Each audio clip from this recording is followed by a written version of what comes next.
See coming up.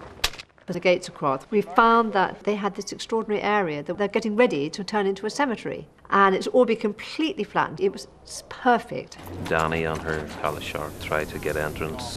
The 13 come out to greet them outside the gates. Well, it did start off with like 13 coming out through the gates, and then it became 33, their guards, etc. So we had a drawing and a concept done in Belfast, and then transpired before we shot that it wasn't going to be big enough. So we had to expand that. Now we finished up from being a 65-foot kind of run-off set to being over 100-foot. We had very ornate gates, which were kind of a combination of mythical creatures, and then our craftsmen in Belfast put that together. They arrived as a plaster finish, and our HOD painters here put a nice metal brass kind of sheen to them, so all very authentic looking.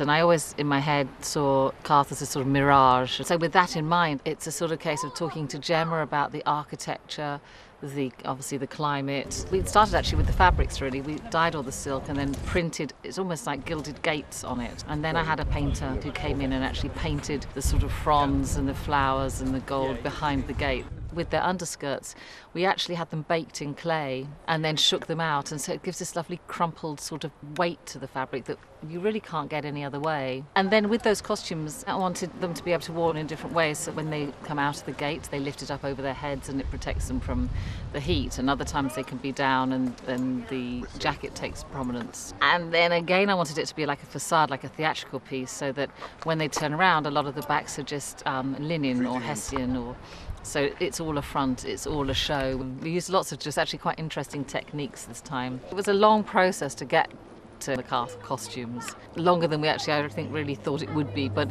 sometimes you have to let things evolve in that way. You know, there was no simple route to getting them how I wanted them to be.